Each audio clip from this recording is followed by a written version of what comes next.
大家好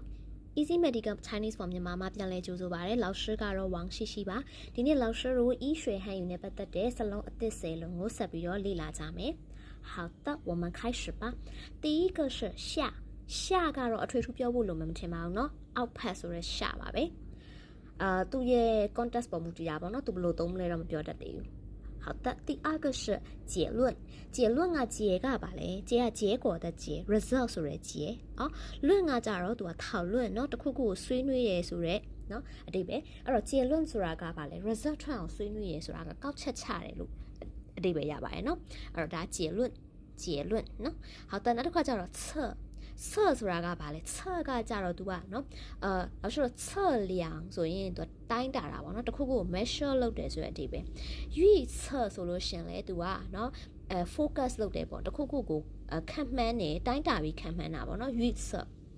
နောက်猜测ဆိုလို့ရှင်လေเนาะအဲ့လိုပဲခံမှန်းကြည့်ရဆိုတဲ့အဓိပ္ပာယ်အဲ့တော့测ဒီ measure လုပ်တယ်တိုင်းတာတယ်ဆိုတဲ့အဓိပ္ပာယ်ကိုပြောချင်တာပါ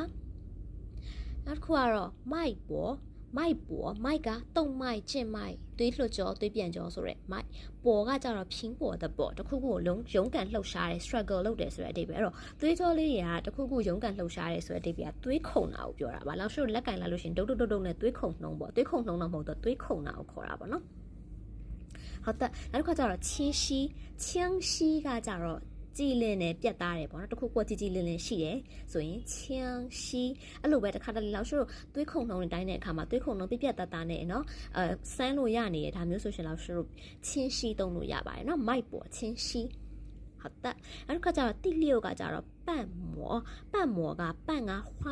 花瓣ဆိုတာပန်းဖွင့်လေးတွေပွင့်ဖက်ကလေးတွေကိုလောက်ရှိတော့ခေါ်တယ်နောက်မောကကြတော့သူကအမေးပါပေါ့နော်အမေးပါကိုခေါ်တယ်ဥပမာလောက်ရှိတော့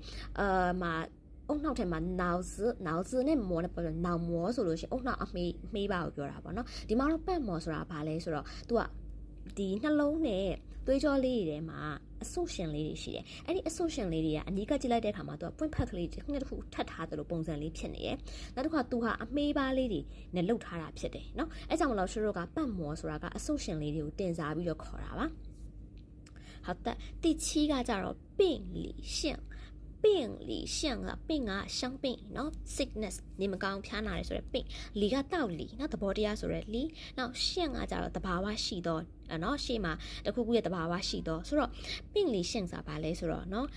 နာမကျန်းတဲ့ဖျားနာတဲ့เนาะသဘောတရားတဘာဝရှိတော့ဆိုတော့ဒါကယောဂနဲ့ဆိုင်တော့ပေါ့เนาะယောဂနဲ့ဆိုင်တော့ယောဂ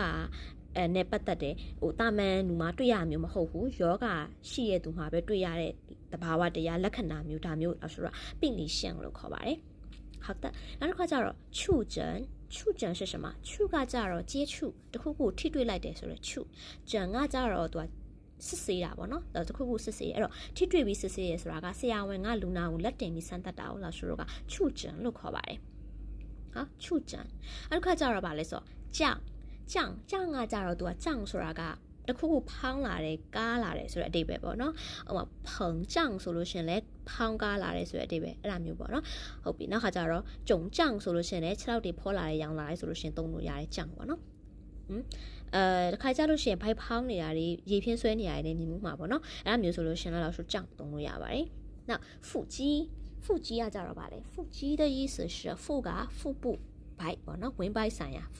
နောက်ကြီးကကြတော့ကြွက်သားအဲ့တော့လောက်ရှိ腹ကြီးလို့ပြောလိုက်ရှင်ရင်ဒီဘိုက်မှာရှိနေတဲ့ကြွက်သားတွေကိုလောက်ရှိပြောတာဖြစ်ပါတယ်腹ကြီး好的ဒါဆိုလောက်ရှိအစနဲ့တစ်ခေါက်ပြန်ပြောကြည့်မယ်နော်下结论测脉搏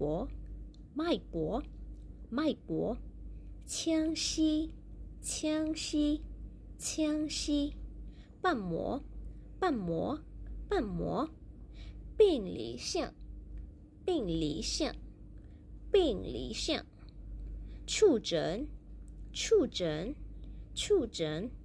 胀